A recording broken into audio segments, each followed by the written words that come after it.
My name is John Croft.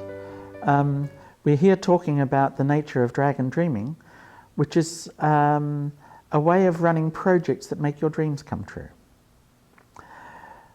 One of the things about dragon dreaming, and this is the reason why it's called dreaming, is that every single project that has ever been done on this planet has started as the dream of just one person. And that while the project starts as the dream of one person, to make your dreams come true, it can't stay that way. The first thing, if you're really serious about making your dreams come true, is you need to share your dreams. And in fact, what you need to do is you need to build a team, a dream team around your dream that will support you in making that dream come true. But most people don't share their dreams. You start with 1,000 dreams. 90% of those projects get stuck in the dreaming stage. So you finish up with 100 plans. You have 100 plans. 90% of those projects don't work according to plan. So you finish up with 10 projects that are in fact done. And then 90% of those don't last longer than 3 years. It means that only 1 in 1,000 dreams comes true. And we know this. You know this. And so we believe that dreams don't come true. And what happens is people lose their dream. And when you lose your dream, according to the book of Micah in the Bible, the people who lose their dream, they perish. Australian Aboriginal people say that a culture that loses its dreaming has lost part of its soul. When people lose their dream, they stop living and they start merely existing. And you can see this. You go out into the streets at peak hour, look into the faces of the people, and what you see in the face is a kind of quiet desperation. The symptoms of soul loss are apathy, fatalism, feeling of powerlessness, a shortening of the future horizon, living from day to day, blaming others, blaming yourself, an endless search for short-term happiness, addictive behaviour, endless consumerism, the belief that if only you had a little bit more, you'd be happy. These are the symptoms of soul loss. And what dragon dreaming does, by enabling us to reconnect with our dreams and make them come true, we rediscover that we are more than who we think we are. You see, who you are in life is a product of the projects that you have done. It's the projects that we do that gives life its meaning, that gives meaning to life.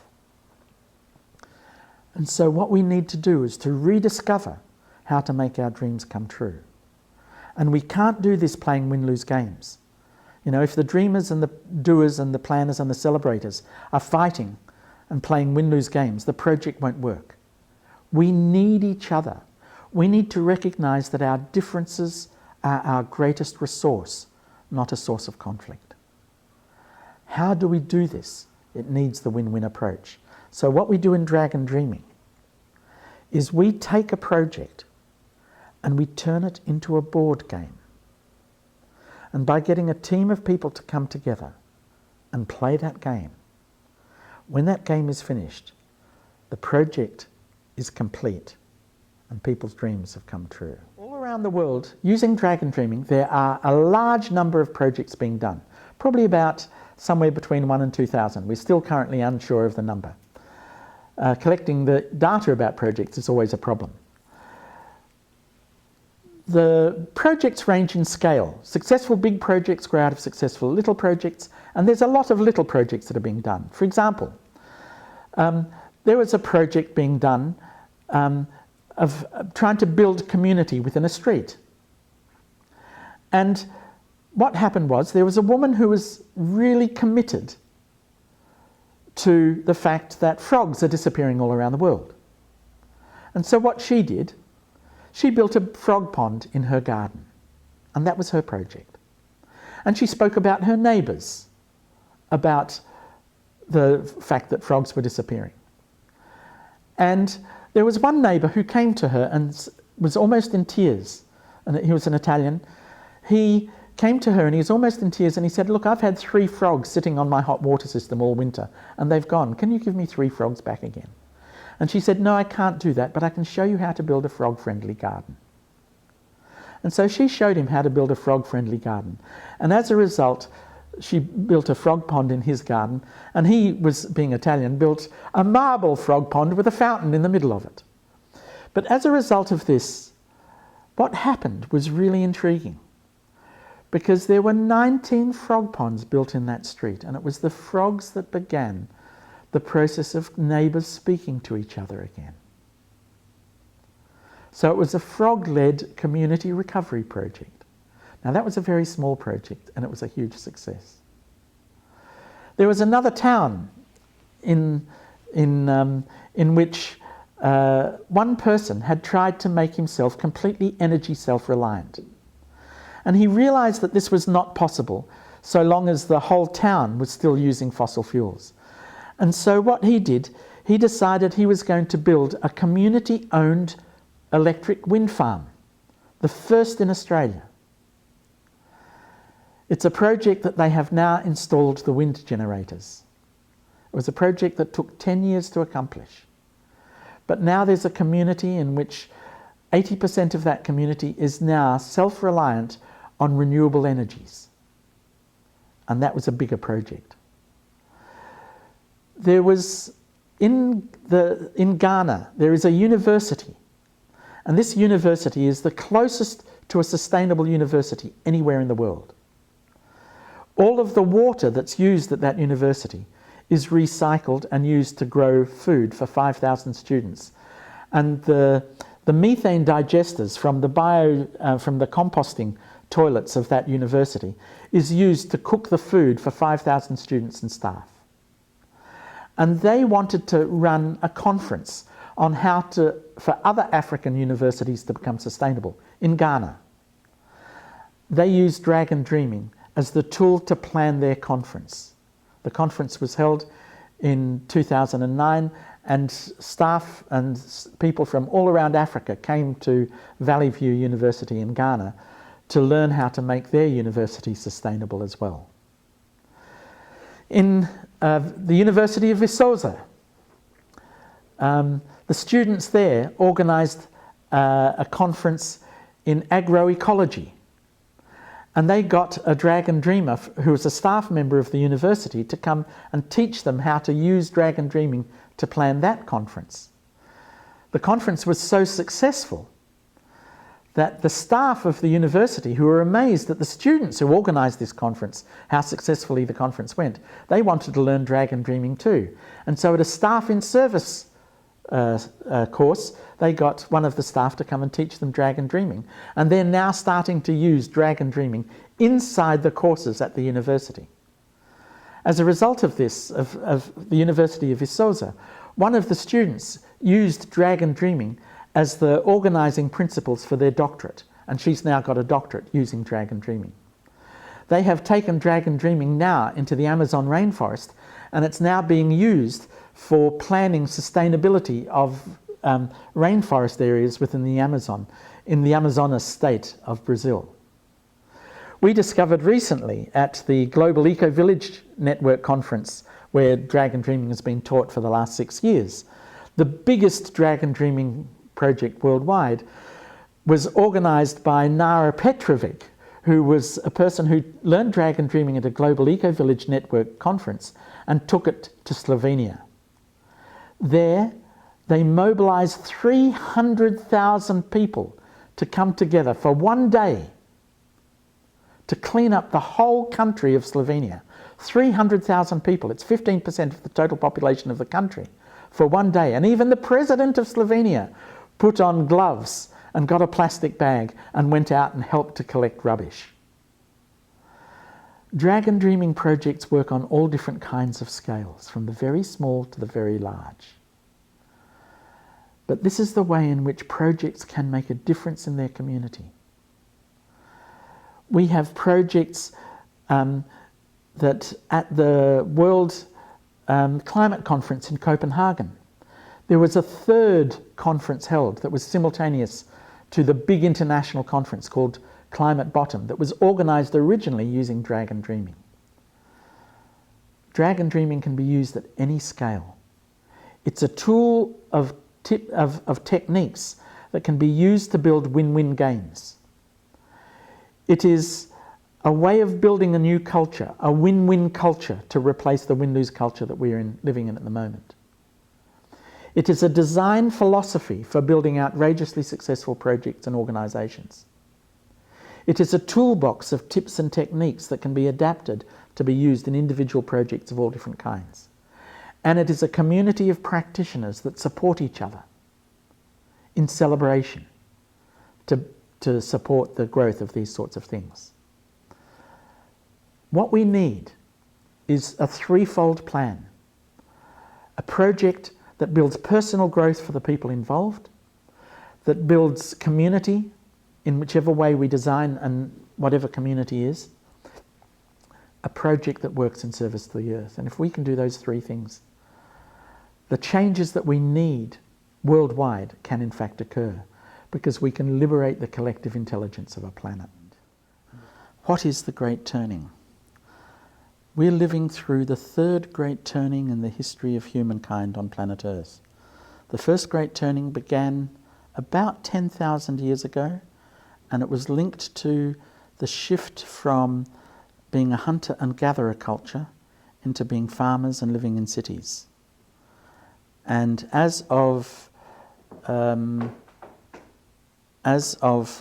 2007, for the first time in the history of the world, now 50% of the population of the planet live in a city. That's never happened before. So the first great turning has taken us 10,000 years. The second great turning began about 600 years ago in Sagres in Portugal, where the Prince of Portugal brought together scholars and scientists, Arabs, Christians and Jews, to build the best ships in the world. And it began the scientific and technological revolution that we're still living through today. Now the third great turning is different than the first two, because unlike the first two, it's not based on growth.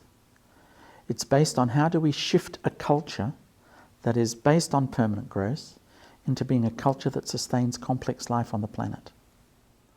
What is happening right now is that there is what is called a global problematique, a series of issues that are piling up together and which are not being resolved.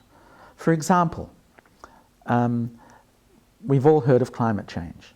That's a huge issue and it's of a growing importance. We've all heard of the loss of biodiversity. The latest figures from the UN show that every day we are losing 100 species from the planet, becoming extinct. Everybody has suffered in some way as a result of the world financial crisis. The fact that in 2007 the United States went into a nosedive and it dragged the rest of the planet with it. These problems are not solved. And the reason why they're not solved is because the organisations that we depend on, for example, the national governments, what they're saying at the moment is, look, we can't give attention to climate change unless the electorate gives us the mandate. Corporations are saying, we can't solve these problems unless there's a market for renewable and sustainable products. And the community is saying, we want the governments and the corporations to solve the problems for us. And so we're drifting. We're drifting towards unparalleled disaster. Now, many people worldwide know this. And there's two different kinds of responses. One kind of response is the response that comes when information seems to be overwhelming, that it's all too hard and too difficult to deal with. And faced with the problems of day-to-day life, these people repress the awareness of what's happening, and by that repression, they just live from day to day. And that seems to be the dominant response of our time. The second response is the response of the cultural creatives. And these people are busy trying to make a difference in the way in which we live our lives. In Dragon Dreaming, we found that Dragon Dreaming appeals first of all to the activists, to those people who are really wanting to make a difference in the future for their children and for their children's children. But the problem is how do we create the projects? You see, we live in a culture that is based on win-lose games, in which there are winners and there are losers. And the problem with the win-lose game in the world at the moment is that most of the win-lose games that our culture is playing finish up producing lose-lose outcomes, in which everybody finishes up being a loser.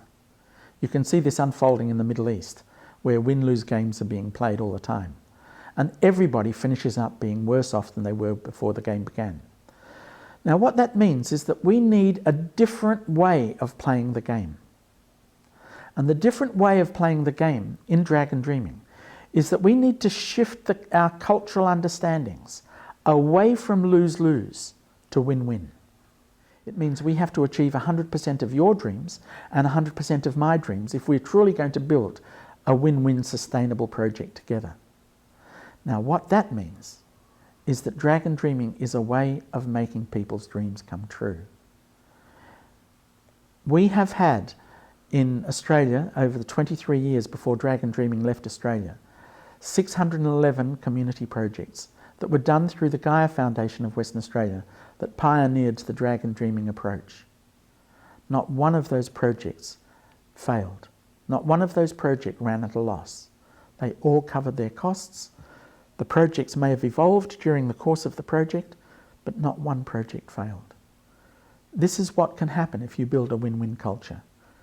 And so what Dragon Dreaming is at this level is appealing to the cultural creatives, the 23% of the population who are aware that we're living in changing times, who are aware that the pace of change is accelerating, and it's accelerating faster than our communities can cope with. It's accelerating faster than our ecosystems can cope with, and in fact it's accelerating faster than our bodies can cope with. As we see. I went to Germany to work with a particular teacher who was one of the inspirers of Dragon Dreaming, because Dragon Dreaming is based on the work of experiential deep ecology, particularly the work of Joanna Macy. Joanna is an inspired teacher. She's a Buddhist scholar. She's an anti-nuclear activist. She is in her 80s now, but she's still active teaching all around the world. And what Joanna says is that what we see as apathy in the community is not really apathy. What Joanna says is that what we see as apathy in the world is unresolved grief. We are aware of the problems that we're facing in the world. It's not information that we lack. We get reminded every day of things like climate change, economic crisis, resource depletion, extinction of species. All the information is out there. It's not information that people lack. What people lack, Joanna believes, and I strongly agree with her, is that we lack awareness of the way to deal with the feelings that come up when we're exposed to this information.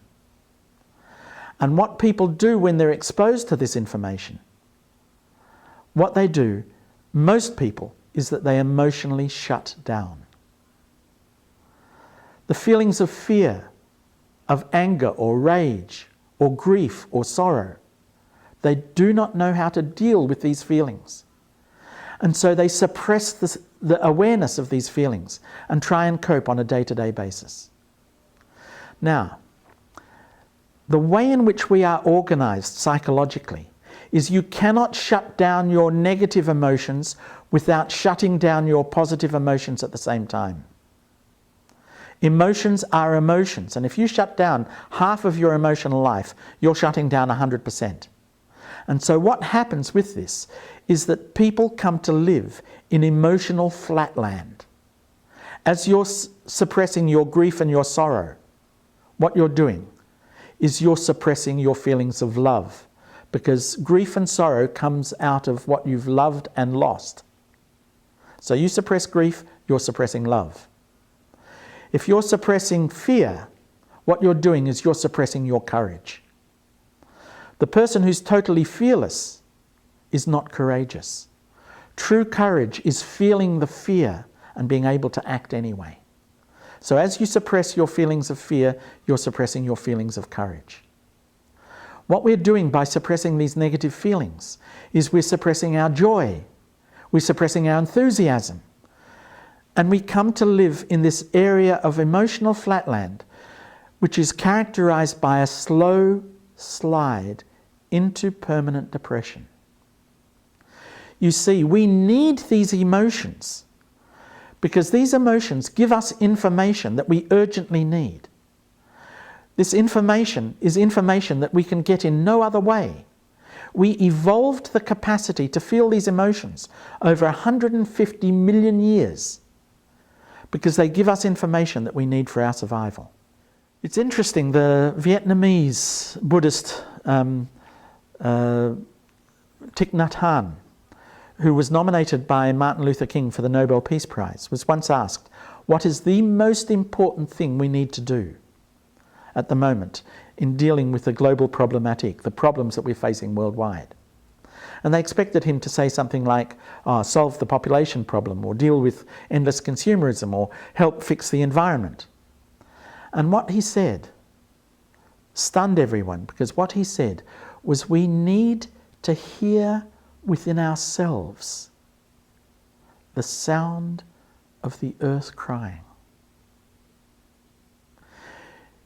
You see, the blockage to every project comes from separation. It's the feeling that we are separate from the world that is the source of a lot of the problems that we face. It is the feelings that we are separate from our community that causes a lack of trust. And with the lack of trust in each other, in ourselves, comes a rising fear. And with that uncontrollable feeling of fear comes the feeling that I am going to lose. And it's that feeling that creates the win-lose games on which our education systems, our healthcare systems, our political systems, our legal and justice systems, our economic system is based. These are all win-lose games. That there are winners and there are losers. And I need to be on the winning side. I need to avoid being on the losing side.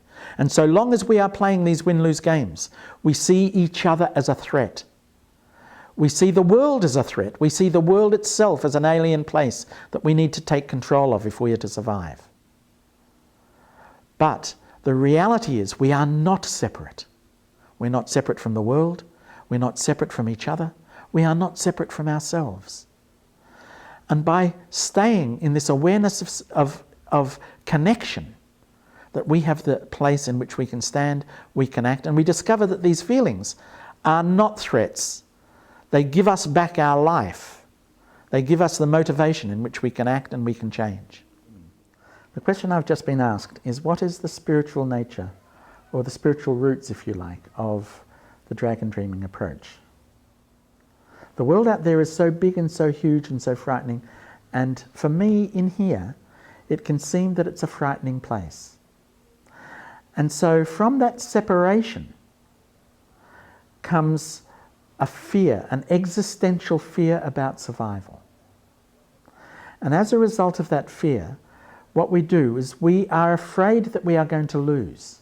We'll lose ourselves, we'll lose our lives, we'll lose who we are. And that fear of loss is what drives the win-lose game. What we need to recognize is that we are not separate. We're not separate within ourselves, we're not separate from our communities, and we're not separate from the world. And if we can come from not just a recognition of that separation, but out of an experience of the connectivity, then we can act in the world in a way. We can act as a result out of permanent love. You see, unconditional loving comes from being always there. And what is always there, always, is the world itself. And if we can act out of that place, then we can find a way to build win-win. But at the same time as that, we live in a culture, and it's a culture that's built around win-lose. And we have been programmed through our experiences in that culture. And those programmings are little voices in the head that are making judgments all the time. They're making judgments about you, they're making judgments about myself, they're making judgments about our communities, and they're making judgments about the world. And we have to have a technique that enables us to silence those inner voices. Because through silencing those inner voices, we can get in touch with a larger reality of who and what we are. And the way in which I do this through Dragon Dreaming comes from Aboriginal spirituality in Australia. It comes out of the Madhu Mandjilajara people of the Great Sandy Desert. They talk about Pinakari. Other people talk about Dandiri, but it's the same thing. Pinakari is a concept that exists in Aboriginal culture that doesn't have an exact translation in European languages.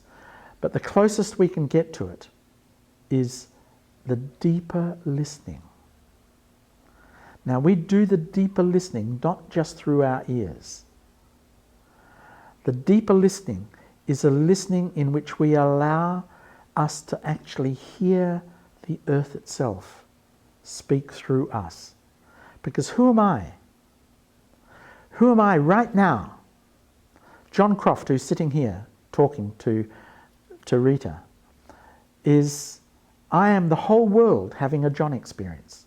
We are a temporary node in a process of flow. There's not a single molecule of water. 70% of my body is water. There's not a single molecule of water in my body right now that was there a month ago. I am replacing myself all the time. And I'm replacing my ideas. I'm replacing my awareness. I am a flow, a process of flow. And this is who and what is real. And if I can get in touch with this process of flow, what I can find is what is it that abides? What is it that is permanent?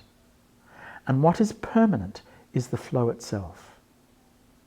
This flow had a beginning and it'll have an end. It began with the beginning of time and it'll end with the end of time. And I am a part of that flow. I am not separate from it, and I can never be separated from it. But I can believe myself to be separated from it as a result of my consciousness and as a result of my thinking. But through engagement with others and through engagement in the world, I can demonstrate to myself and I can demonstrate to others that that separateness that we fear is an illusion. It's that separateness that is the illusion, and through realizing the illusory nature of that separateness and coming back constantly to the larger connection of which I am, and the way in which that I have access to a wisdom and a knowledge that is billions of years old. It's the wisdom and the knowledge of the earth itself. And through the earth itself, it's the wisdom of the knowledge of the entire universe. That we are one. We're not separate. We are connected in ways we don't know all the time. And by acting out of that connectivity, coming back to the connection all the time, to reconnect is the source of the spirituality. It's not matter and spirit separate. They are connected.